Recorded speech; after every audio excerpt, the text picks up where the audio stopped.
Step past the yellow tape, detectives. Welcome to the explainer, or as I like to call it, the active evidence room.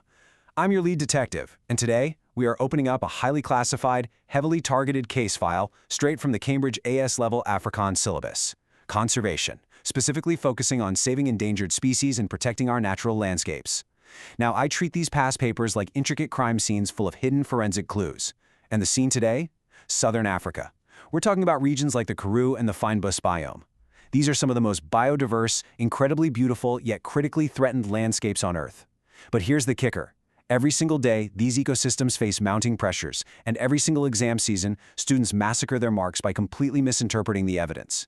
Today, we're unpacking exactly what threatens these majestic species, how human interactions complicate the situation, and most importantly, the actionable strategies being used right now to save them. We've got the red yarn up on the corkboard, the case resolution bar is at 0, and the clock is ticking. Let's get to work.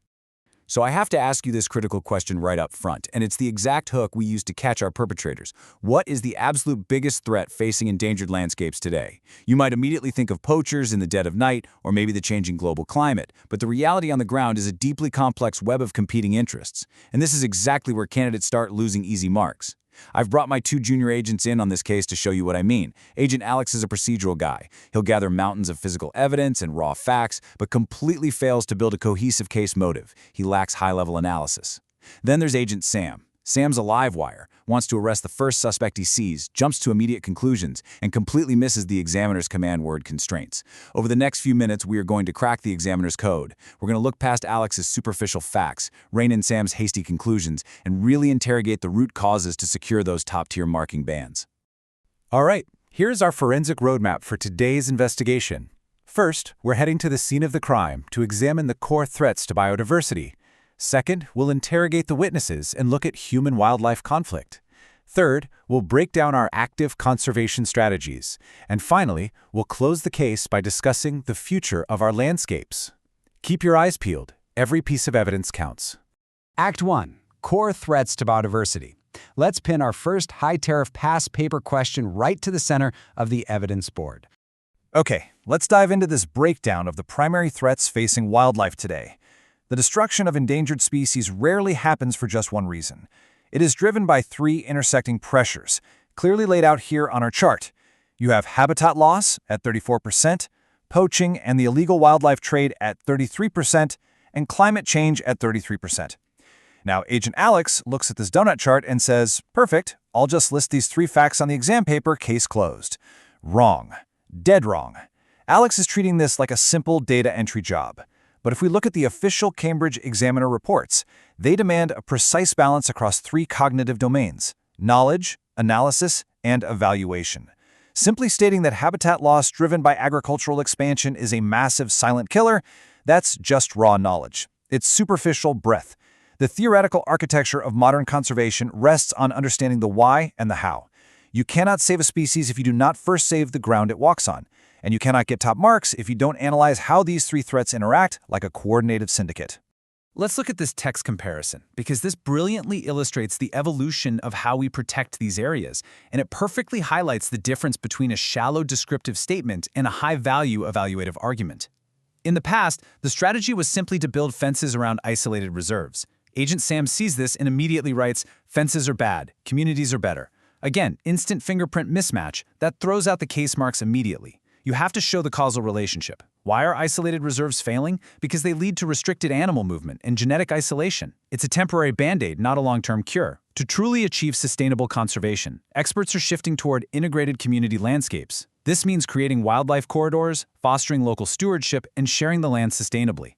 When you write your response, you need to prove cross-topic connections. You have to explicitly state that when conservation policies connect local economic factors with landscape protection, the success rates skyrocket. That is the analytical depth the examiner is hunting for.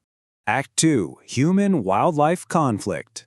Let's move over to the interrogation table.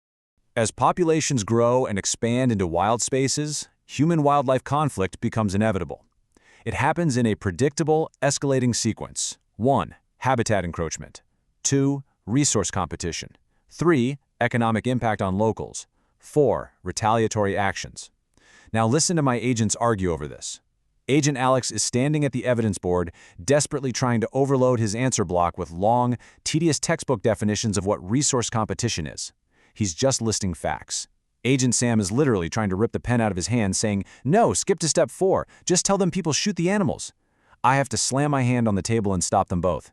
I tell them, "You're both going to fail the audit. You cannot skip steps. You must follow the strict standardized processing sequence required for the method mark strategy. You have to trace the logic string for the examiner. Start by explaining how human settlements encroach on habitats. Show how that directly leads to resource competition for water. Explain the severe economic impact when elephants destroyed crops. And only then do you conclude that, out of sheer desperation, communities take retaliatory actions. If you bypass the economic realities of the people, your environmental policy analysis is doomed to fail." So the crucial point is how we mitigate this conflict before it turns lethal. Modern conservation applies a very specific set of interventions: secure fencing technologies, community compensation schemes, non-lethal deterrents like beehive fences, and educational outreach. I'm having Alex and Sam rewrite their thesis lines live right now. They're slowly understanding that strict adherence to presentation conventions is the only way to satisfy the examiner's core parameters: proper headings, correct terminology, appropriate formats, clear annotation. We're not just saying pay the farmers. We are writing implementing community compensation schemes reimburses farmers for livestock lost to predators, which instantly reduces retaliatory killings and fosters localized ecosystem stewardship. Do you hear the difference there? We are building an unassailable model response paragraph to present to the judge. Act 3. Conservation Strategies. But wait, the investigation has hit a massive roadblock. Case file freeze. Hit the brakes. Look at me. Before we reveal this top-band paragraph structure to help you clear your upcoming Cambridge sessions, we need to make sure your intelligence feed is secure. Take a second right now to subscribe to Ace the Exams at the handle @AceTheExams and turn on all notifications. You see that police folder opening up with the ringing bell? Click it. You do not want to miss our weekly forensic exam updates, whether you are cracking cases at IGCSE, O-levels, AS, or A-levels. All right, back to the evidence. The Karoo and the Fynbos biomes are experiencing unprecedented biodiversity loss right now. This is an active ecological crisis requiring immediate, community-led intervention. Our agents' logic strings completely collapse when trying to explain this because they couldn't anchor the data to their analysis. Let's fix that structural failure right now. I am introducing the ultimate problem-solving loop to my agents, the Peel Matrix. Point, evidence, explanation, link. When conservationists tackle a failing ecosystem, they rely on a powerful, systematic framework: identify, secure, and engage. First, they identify the vulnerable species. Next, they secure and restore the degraded habitat. Finally, they engage local communities. But how do we write that in an exam? First, you deconstruct. Identify the given information. Next, you solve. Lay out the systematic, logical steps. Finally, you evaluate. Check the reasonableness and justify it. If you just write, "They need to engage communities," the examiner gives you nothing. You must anchor your raw data to this framework. You shift the dynamic, stating clearly that integrating locals transforms wildlife from a nuisance into an invaluable asset, moving the strategy from basic defense to long-term proactive sustainability. That is a bulletproof response block. To execute that framework perfectly, organizations deploy a mix of tactical and economic tools. You have anti-poaching task forces, sustainable ecotourism models, and robust environmental legislation. Let's rewrite the response out loud, line by line, with the agents, utilizing specific data interpretation skills. We extract accurately from texts and tables. We interpret hidden relationships. We draw evidence-based conclusions. So our model paragraph sounds like this. While anti-poaching task forces operate on the front lines, physical force is insufficient without economic incentives. Establishing sustainable ecotourism models generates significant revenue and creates local jobs, which directly replaces the potential income from the illegal wildlife trade. When combined with robust environmental legislation that heavily penalizes wildlife crimes, a comprehensive and unassailable defense for endangered landscapes is established. Boom! That is how you secure top marks. Act 4. Evaluating conservation data. Step into the interactive viewer evidence room. All right, rookie detectives, I am handing the investigation files directly to you for a live ticking clock forensic check. Challenge 1, the visual clue scan. I'm starting a 60-second visual countdown timer in your mind right now. Look at this data point. How does the increase in targeted anti-poaching funding correlate with the stabilization of rhino populations? Can you extract the highest yielding core trend before the clock runs out? 10 seconds. 5 seconds, time. The key takeaway here isn't just a generic money solves problems. If you wrote that, you failed the scan. The core trend is that funding specifically directed toward localized, technologically advanced protection, like drones, thermal imaging, and rapid response units, is the highest yielding strategy for critically endangered megafauna. Specificity is your best weapon. Challenge 2, identify the counterfeit answer. Look at this text comparison between fortress conservation and community-based conservation. I'm going to read you a flawed, medium-tier student response paragraph. Your job is to locate the exact sentence where false logic and descriptive fluff destroys the overall mark integrity. Listen closely. Fortress conservation uses militarized protection to keep animals safe. This is good because it stops poachers. Community-based conservation is also good because it gives money to locals. Therefore, both methods should be used equally. Did you catch the counterfeit logic? I'm taking out my digital red marker and isolating the discrepancy live. The false assumption is that both methods should be used equally. The genuine article response requires questioning assumptions and justifying decisions. The evidence consistently proves that fortress conservation alienates surrounding communities, ultimately leading to failure. When communities benefit financially from the wildlife through ecotourism dividends, they become its fiercest protectors. You cannot just list two things and say both are good, you have to evaluate. Act V, the future of our landscapes. Case closed and investigation recap. With our final high-scoring text block compiled, Agents Alex and Sam have finally confirmed a 100% case resolution score. But before we pack up the evidence boxes, we have to look at the ultimate smoking gun pulled straight from the principal examiner reports.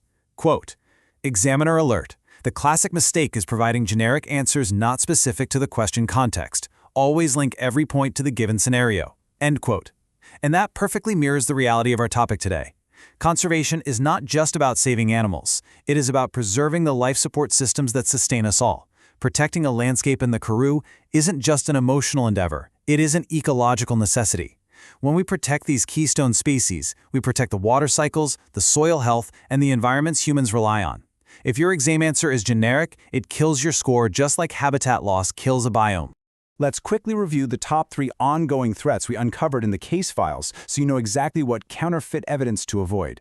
Number 1 is unchecked habitat destruction. Number 2 is the highly lucrative illegal wildlife trade. And number 3 is human encroachment into previously wild spaces, driving human-wildlife conflict. But beyond the actual conservation facts, these translate directly into the top 3 fatal exam errors.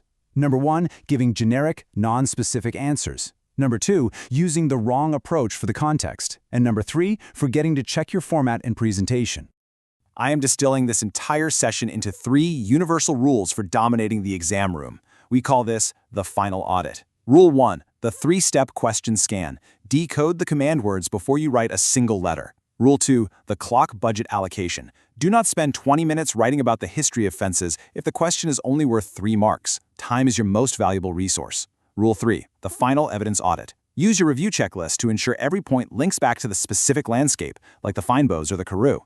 Just as conservation requires empowering communities, enacting robust legislation, and promoting ecotourism to succeed, your exam requires precision, timing, and relentless evaluation.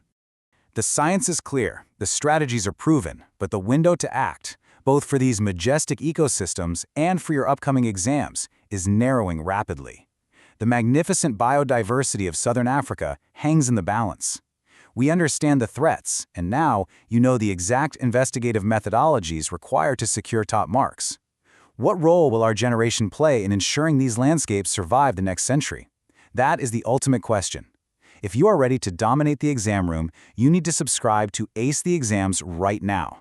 Ring that notification bell so you are first on the scene for our weekly masterclasses. And before you log off, I want you to drop a comment below. Exactly which Cambridge subject and level are you preparing to conquer next? IGCSE, O-Level, AS, or A-Level? Let us know.